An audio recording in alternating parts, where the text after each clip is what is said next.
As we get into, we're getting toward the end of this now, but do you have anything else you really want to say that you haven't discussed at this point? You know, about multifocals, about this lens in general, just, you know, anything at all that we have not touched on that you think is important? Well, we touched on this. I just want to, my ending comment would be, you have to think of multifocal lens as a new specialty, a true new paradigm in your office. Look at everything. The way the patients explain when they come into the office, your philosophy on making it number one, not monovision, your staff training to understand how to help in this process, your patient education, and your follow-up system. I'm going to jump on what Jack said here, and it's a specialty within our practice, but we don't have to be specialists to do it. And I think the way we can get started, especially if we're monovision fitters, is to start by utilizing the fitting guides. And if you're so tied into monovision, do a modified monovision to at least get the patient started. If that's what you're most comfortable with, then you can give the patient a better range of vision. But for all intents and purposes, and I think we're all pretty happy with the ability that our patients, the vision that our patients have with multifocals, is start using the fitting guide, start fitting the patients, the easier patients, the emerging presbyopes. And I think by getting into it and starting working, you'll find that after 30 fits, as Jack said, and maybe even less than that, you'll feel very comfortable with the designs, and you'll be able to move on and really help patients out with their full range of vision. It's interesting what you're saying, because I have a lot of learners that come through my clinic, and one thing that I really try to drive home to them is 50% of every contact lens fit is about yourself. You know, it's about the patient, but don't get me wrong, it's a lot of what we do is how comfortable we are within ourselves and our own skin and fitting this.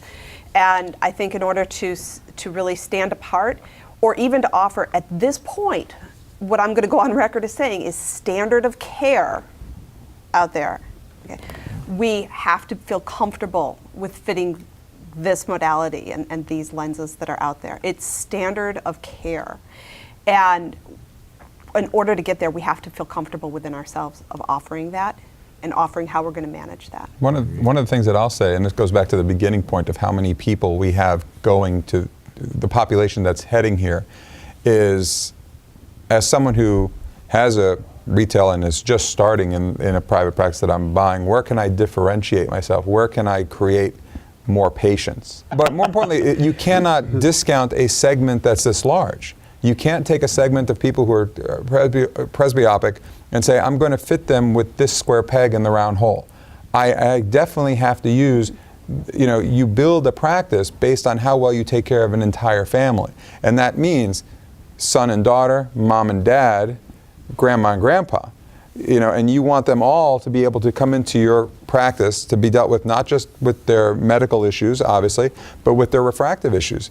And whether that be, you know, sending them for a cataract surgery where you want to have them in a multifocal cataract, or fitting them as their emerging presbyopes into this. You don't want to have a situation where you have to say, no, I'm not fitting that because I'm not comfortable with it, because what you've just said is, no, I'd rather not have you as a patient in my practice, even though this is not a labor-intensive thing. You can't build your practice by excluding treatment options for your patient.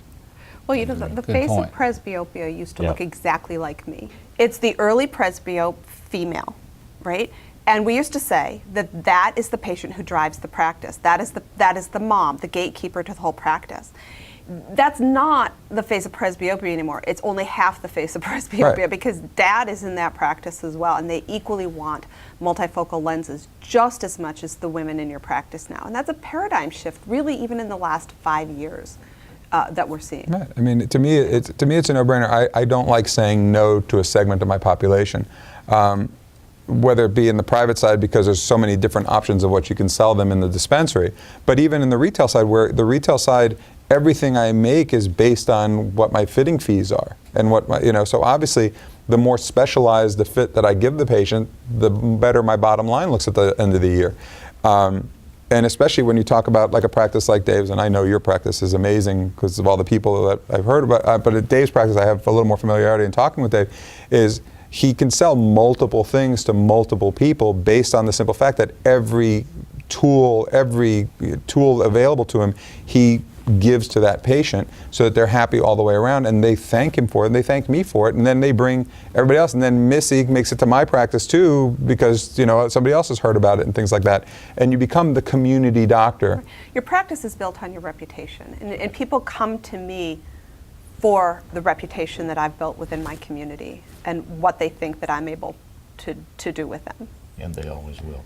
And And they they always self-select look- because even though, and I know your fees, you charge very high fees, which is great. And so, you know, the people that self-select those practices are willing, they're sitting in a chair saying, I was referred to you, I know what my friend obtained visually, I know medically, and I also know what they paid.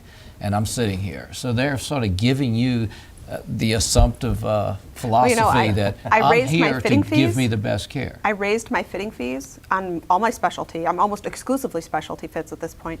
I raised my fitting fees, and my backlog of patients expanded. Yeah. It now takes 3 months to get in with me.